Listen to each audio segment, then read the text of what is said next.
Welcome into the Sports Buffoons Podcast.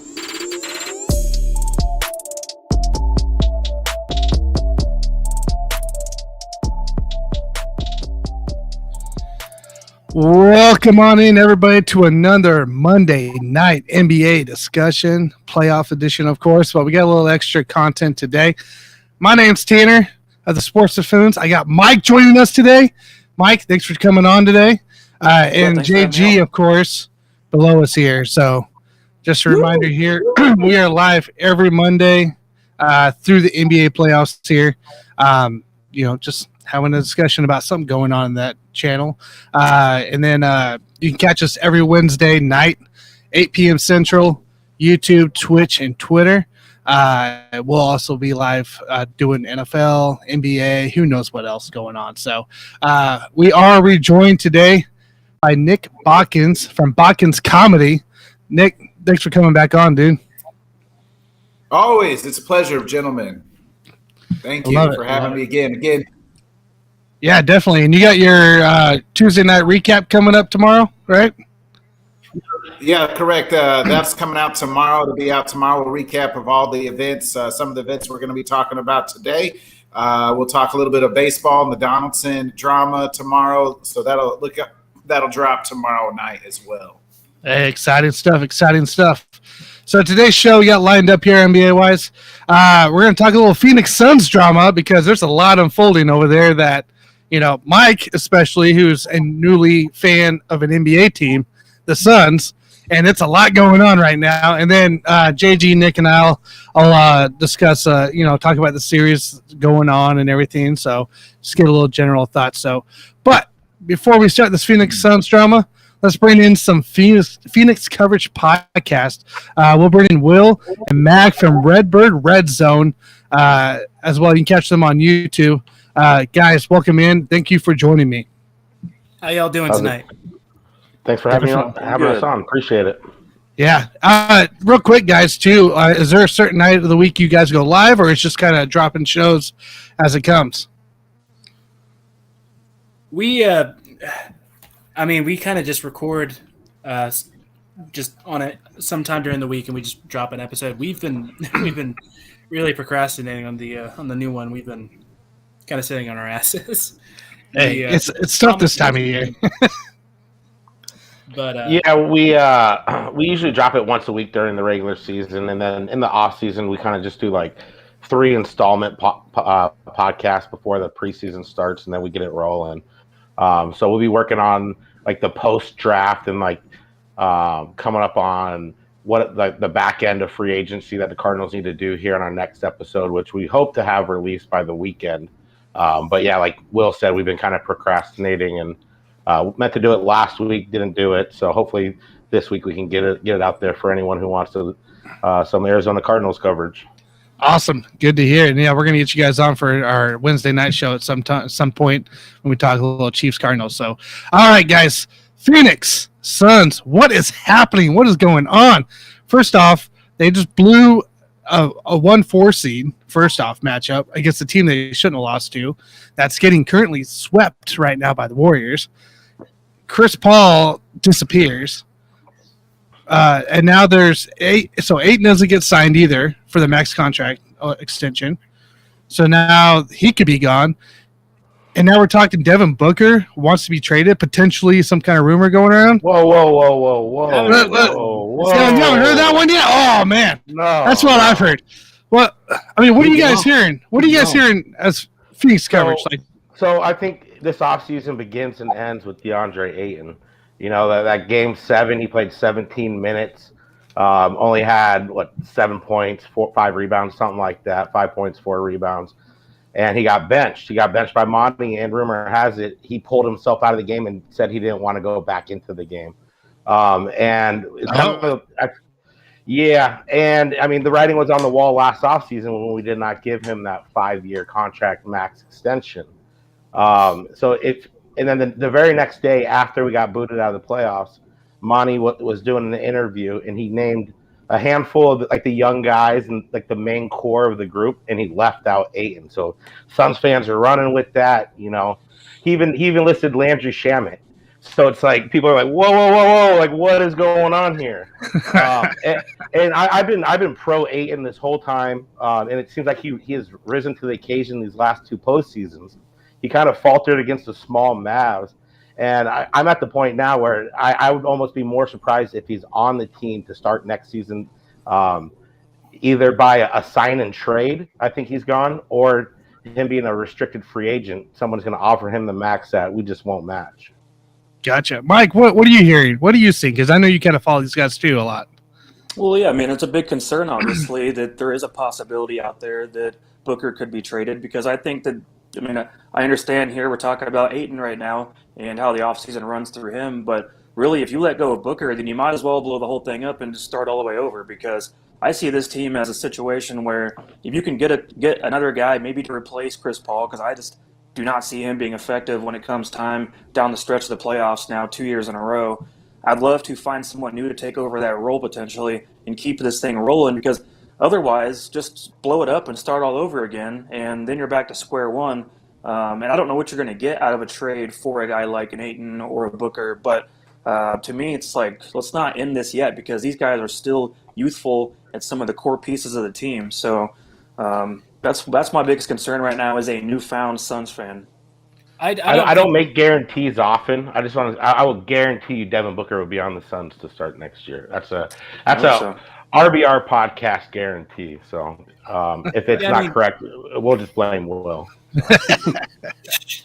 I mean, Devin Booker stuck in through thick and thin during like our worst years. I mean, if he bails now, I mean that'd be just outrageous to me. I mean, he stuck with us during, years where we went 19-63, and I mean, shit, even worse than that. So I mean, it's to see him gone would be a big surprise to me, and I can't see that happening.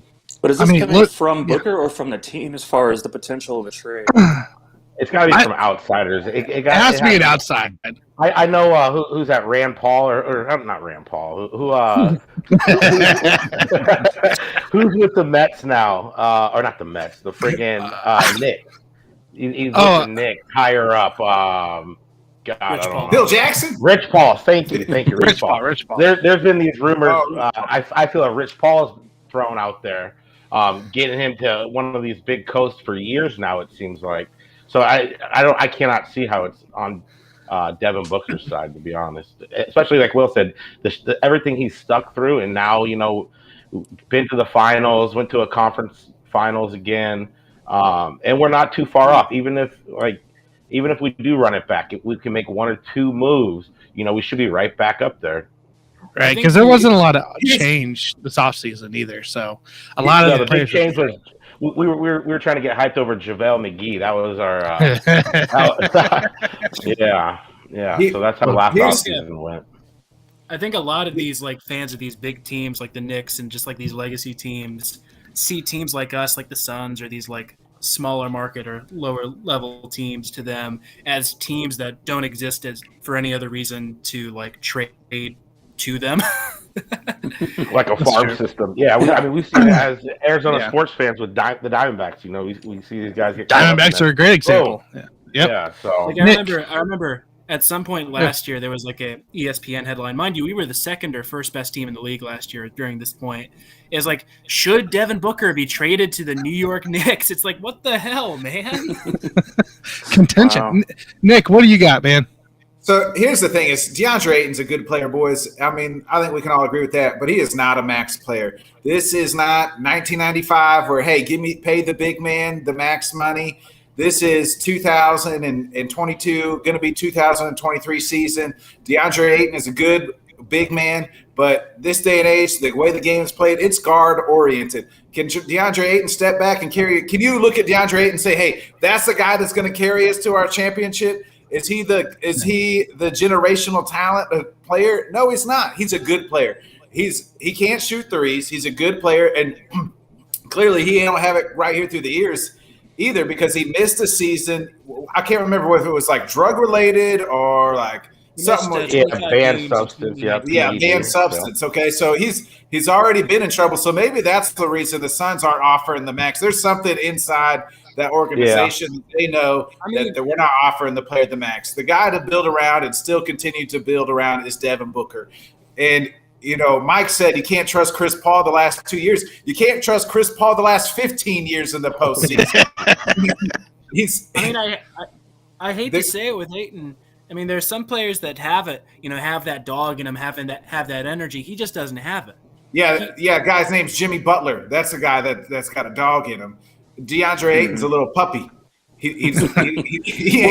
For being a big man, he plays small is the thing, Yeah, I mean, he'll have like Jalen Brunson behind him, and he'll just do a layup. I mean, you shouldn't be getting out rebounded by like Luka Doncic in the playoffs, man. I mean, you are a near 7 foot tall center, and you're playing like you're 10 inches short.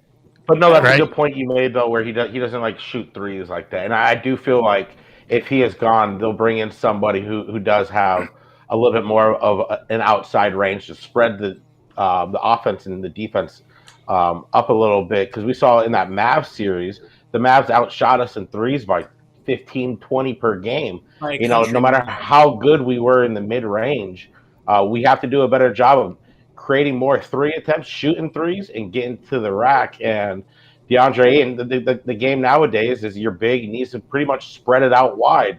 And that's not really Ayton's game. So I wouldn't be surprised. A name that I wouldn't mind would be like Christian Wood, signing trade with the Rockets, because a lot of Suns fans were also clamoring about getting Eric Gordon at the trade deadline.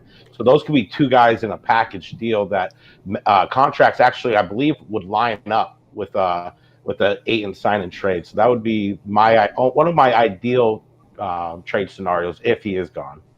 What about a deal with Rudy Gobert, a DeAndre Ayton, Rudy Gobert swap? I mean, Gobert's not a 3-point shooter either, but I've heard rumors that him and Donovan Mitchell have kind of said it's one or the other there in Utah. So maybe that's something that could happen. Gobert's not good at guarding the perimeter from what I've seen. I don't like that move. That just gives us another weakness. I was just going to say, it sounds like the same player in a way. They're similar, yeah. JG, what are your thoughts over there? What are you thinking on this Phoenix Suns? Yeah, you guys know I'm not a huge fan of Ayton just because he doesn't shoot threes, and that's what we have to look for in today's game. But in an ideal world, you would try to keep Booker and DeAndre Ayton. The problem is you got CP3 sitting there, and I think he's due about $90 million over the next 2 to 3 years. So that kind of kills your cap. And I know Phoenix is not going to go into the luxury tax just to keep DeAndre Ayton. So I definitely like the idea of the sign and trade. But yeah, I think at this point, you don't want to just let him walk. I mean, he's a number 1 overall pick. You got to get something for him. So that would be my vote, would be for a sign and trade. Yeah, unfortunately, Ayton's whole archetype hasn't really been a thing in the NBA since 2012, since like Roy Hibbert or Tyson Chandler. He's kind of just the last of his kind, really.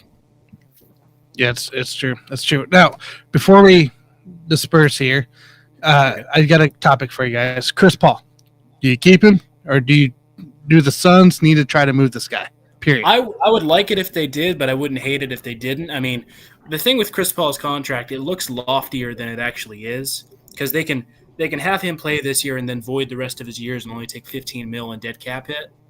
So, I mean, I'd like it if they did try to make a move, because I think that this is conceivably the last year of our window, and I think it would be a mistake if we didn't try to move on. But on the same token, I'd get it if we kept him. Like Mac, any thoughts? Yeah, like JG was saying, his contract is so substantial that it would be nearly impossible to send him in a trade and get that type of contract back or get the contracts matching. So, I mean, it is what it is. I don't think he will be gone. I do think that the Suns need to do a better job of maintaining his minutes in the regular season. There are times where even he got hurt towards the end of the year, and that kind of gave him a couple weeks off. And I think everyone was like, "Oh, that's fine, it's fine." But it just looked like the last year's postseason dragged out into the end of July. So this was the shortest offseason in the league history, and we didn't really maintain minutes. Our guys' minutes were sky high, and even Chris Paul, he was not getting days off or anything like that. And it just seemed like by that game 7 in Dallas or against Dallas, and even that series, it just seemed like the team did not match their energy, and that's something that I think is going to be pivotal if he does come back, and I do expect him to come back. It just kind of is what it is when you give him that type of deal. Maybe there would be a team that you could match up contracts, but I don't really see it. So I wouldn't be surprised if he comes back and Aiton's the one gone. Gotcha. Mike, I know you don't like him. You want to move on, but No, because the way I see it is that it's a situation where you know what you're going to get out of this guy at this point, and to me, it's a dead road. And if you bring back the starting five that we saw from this team this past year, you're probably going to end up in the same spot.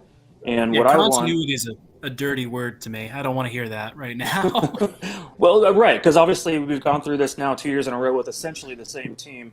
I think Cam Johnson probably needs more playing time next year, but I do think that like Chris Paul, as great as he is at helping the team get to where they got, he's also the catalyst at the end of the day each season as well that ends up bringing them down. And those last 4 games were god awful from him, and we're used to seeing that. And to me, it's like, okay, whenever the Suns go to the playoffs again next year, I don't want to get to this point and then lose again. I want to go to the finals again and give themselves a shot. And unless they make moves to get better at point guard, then I see them ending up right where they were this past year again. they were supposed to be the 2015 Royals per Mike this year. I know, And then they did not pull that off. Paul, yeah, even Booker didn't play well down the stretch. No, he didn't. So, it was frustrating. It was rough. All right, guys. Real quick here, we did have a comment here on Twitch. As a barber, I love the show. It is the perfect evolution of beard growth. So, outside of Will, that's kind of fair. You got babyface Jason. I got a little stubble. Mike, Nick, and then Mac. So, I like it. Appreciate you listening, Polar Night. So, Will, Mac, thank you for joining once again. I appreciate you guys. Guys, there, make sure you guys go follow Redbird Red Zone. Find them on YouTube. Subscribe, follow, wait for them to drop some content, especially during the football season. And we'll hope to have you guys on later. Hey, no problem. Sounds good. Appreciate it. Thanks, guys. Yes. Thanks, guys. Have a great night. And then, Mike, I know you got to hop off here, so thanks for hopping on for an NBA show, talking some Phoenix Suns. So we'll catch you Wednesday. Thanks for having me. I'm gonna go check out this Heat game. All right, see you, dude. All right, guys. So I think there's a blowout in the making. Obviously, Jason kind of called it last time. Any quick thoughts about this Warriors Mavericks series? I think it's really disappointing that it is a 3-0 series right now. I actually did expect Dallas to take this last game. So I don't know, just outmatched and too many superstars. So what do you got, JG? Yeah, I definitely had Boston winning this game only because they have to win the game. They have no choice. Like, they can't come out and turn the ball over the way they did in the last game. Just to point out the current score, it's 34-18. Leading score for the Heat is a whopping 13 points by Victor Oladipo, and nobody else is really doing shit on that team. So, it's going to be 2-2. Game 3 was just, I thought, was a disaster for both teams, even though Miami won the game. Like, it seems like every single player on both rosters got injured. And I was actually shocked to learn that only Tyler Hero and Marcus Smart would be the only 2 guys missing the game. I thought they might try to even rest Jimmy Butler because they probably assumed they were going to lose that game anyway. Means the fact that, Boston, during the entire playoffs, they've never lost 2 consecutive games. So it's kind of like foregone conclusion. Okay, we think they're going to win this game. If I'm Eric Spoelstra, I would just give Jimmy Butler the night off. And then all of a sudden you've got a 3-game series tied at 2-2. But all these guys are playing. Again, those turnovers were the difference in the game in game 3. I think Boston turned it over 23 times. Miami turned it over 8 times. So we all knew that was not going to happen again in game 4. It's probably going to be a flip-flop. Miami would probably be the one with a lot more turnovers this game. But biggest question for this game for me was going to be, if Tyler Hero's sitting out, where's your offense going to come from? You got a banged up Jimmy Butler. Is Bam Adebayo going to have another great game like he did last game? Probably not. But with Hero not playing, there's just not a whole lot of hope for the Heat in this game. I did pick the Miami Heat to win the series in 7. And, at this point, with all the players that are banged up, I just kind of have to ride it out here. and see what happens. I am impressed by the undrafted players and Gabe Vincent and Max Strus. Those guys can hit shots, especially in games 5 and in game 7. Those guys are going to play better at home. But, yeah, it's going to be a wild series the rest of the way. But the bottom line here, guys, is that I'll give you my hot take.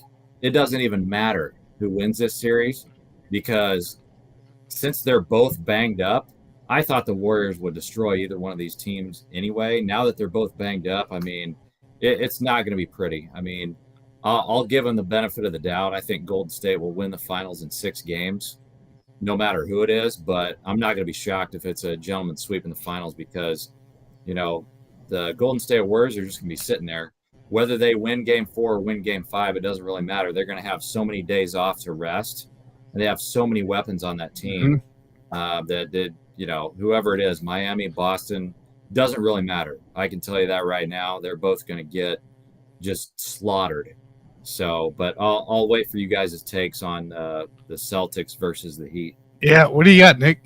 So game 3 was more of like Miami just surviving, right? Like they got that 20-point lead, and I think they were like, hey, we got a 20-point lead. Jimmy, you're banged up. Sit down. And then I think Spoelstra probably had to think almost bringing them back in the fourth quarter when it got real close. I mean, they never said that, but I just had a feeling like Jimmy's going to have to come back in because they were getting no offense. You're talking about Tyler Hero being out. He didn't play very well in game 3, and he was banged up. They had no offense in that second half hardly at all outside of Bam. They got nobody going for them.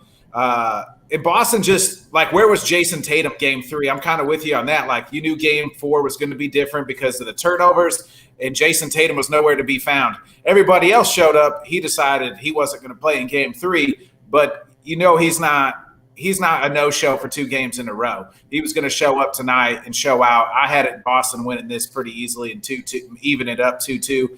I have Boston in this series winning in 7. I'm kind of with JG as far as like the Warriors probably winning it all now that both teams are just banked up. It's kind of like who's going to survive this series as far as like health-wise.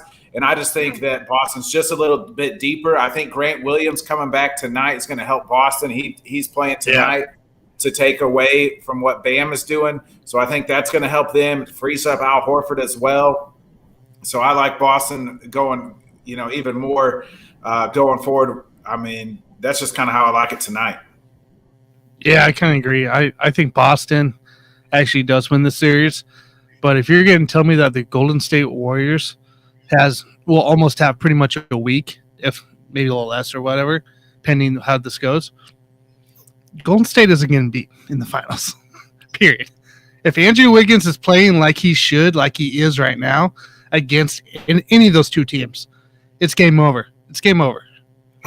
How did Andrew Wiggins, he went from being one of the worst busts in the world? I guess he just didn't need to be the number 1 guy, right? Like he just needed to be the good 3 player. Like he's the good 4th option on the Warriors, and he's playing his role. And you're like, man, Andrew Wiggins is a baller. But when he was the number 1 pick on Minnesota, everyone's like, Andrew Wiggins is a bust. But now he's getting all the praise because it's not all on him. They're watching and learning those guys in Golden State. And they're doing well. That's a solid unit. They remind me more of not the Durant Warriors, but the pre-Durant Warriors, where it was just a solid team. Everybody knew their role. Everybody could ball out. You're going to see Curry and Thompson just knock down 3 after 3, and everybody's going to chip in and just be a well-oiled machine.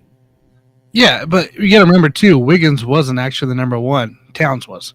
So, but the fact that Wiggins though doesn't have to be the 1, the 2, or even the 3 some nights, he can just sit there. There's no pressure on him in Golden State versus Minnesota, where it's a pretty horrible ran franchise. Let's be real, that everybody leaves that place. So I'm at the number 1 pick. I'm at the number 1. Number 1 pick. That's fine. That's fine. He didn't really perform in KU, to be honest with you. At least not to my expectations. I'm a Jayhawk fan. Jason's a Jayhawk fan. I was not impressed by this guy.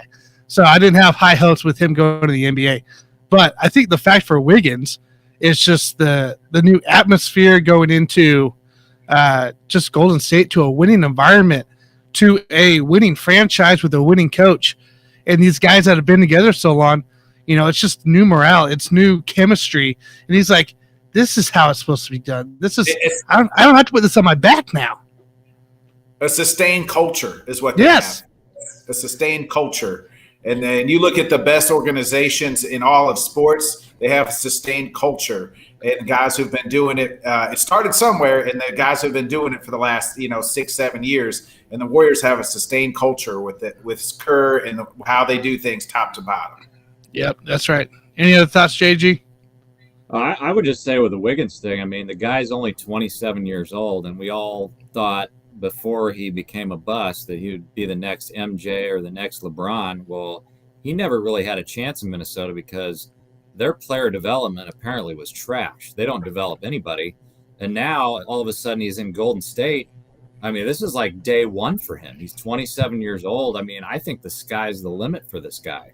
He may only be the number 4 option right now, but at some point, when Steph and Clay retire and it ends up being Jordan Poole's backcourt or whatever, Wiggins could end up being the number 2 option or maybe even the number 1. It just depends on how it pans out. But you're absolutely right. The system makes all the difference, but I could see Wiggins being a perennial all-star from here on out.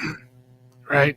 So it kind of makes me wonder, just as we're talking about this, what would happen to Towns if he left? Would he be more dominant player? I don't know. Minnesota, I never had faith. Look at Kevin Garnett. He went off and won championships. So, you never know.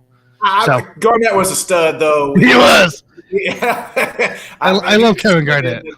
He was the big ticket in Minnesota. Just finally got the team there in Boston. So they finally got us there. That's right. Well, any final thoughts here as we wrap up tonight? Like any surprises you're looking at, or are we looking at we know the Warriors are most likely going in unless Dallas decides to make history here. Any final thoughts, JG, just for this week? I've got to think that Dallas is going to get a game. I mean, I know it's easy to say that this series is over, which it is, and it's just going to be a 4-game sweep. But, Jalen Brunson, Doncic, and Dinwiddie, they were the only 3 guys that showed up for the Mavs in that game. I've got to think that some of those role players are going to start hitting their shots, like Davis Bertans and guys like that. They're not going to have a big fat goose egg like they did in that last game. So I think hopefully Luka is going to get some help and push this thing out to a game 5. All right. Nick, what you got? Final thoughts? Yeah, so the Dallas thing, Dallas isn't supposed to be here, folks. Remember that. Like, we're punishing Dallas. They're not supposed to be here. They were supposed to lose to the Suns. The Suns decided not to show up, and Dallas got here. I like to call the Dallas the Jackson 5 because I can name, we know who Michael Jackson is. That's Doncic. We know who Tito is, and we know who Jermaine is, and that's Dinwiddie and Brunson. But I can't name anybody else. I don't know the other 2 Jackson 5s. So we got Jackson 5s, and Tito and Jermaine. They're not even that great. So they're not even good. Tito and Jermaine's, So we have a Michael Jackson. I gave you Davis Bertans. How about Dorian Finney-Smith? Yeah. If you're running out those guys and you want them to beat the Warriors, I mean, kudos for them, for Dallas, for getting this far, right? Like, they're still building. Luka's only 23. I think we need to remember that. Like, that kid is still young, so young. It's still building. Oh, yeah. They were not supposed to be here this year, maybe next year, but they're a year ahead. Like, let him get some help. They're a team that's on the rise, but I feel like we're punishing Dallas, but they're not even really supposed to be there. And I gave Luka 2 games in 6, but I think it's probably, I don't even know if it's a gentleman's sweep anymore because the Warriors, they may not be gentlemen about it. They won't be. They won't be. So, all right, everybody. Thank you for watching. Like I said, we had the Phoenix Suns drama with the Redbird Red Zone. Appreciate them hopping on. Mike hopping on as well. Nick, thanks for joining again here, talking some more basketball here. And I'm sure eventually we'll get you on some other shows as well. So, JG, appreciate you jumping on as well on Monday night. So, everybody come check us out Wednesday, 8 p.m. Central, YouTube, Twitch, Twitter. We'll be live. I'm not sure what we're talking about yet, but there's going to be some good stuff, I'm sure. So, come check it out. Give us a follow and subscribe. Everybody have a great night. Catch you next Monday. Yay, yay. See you guys.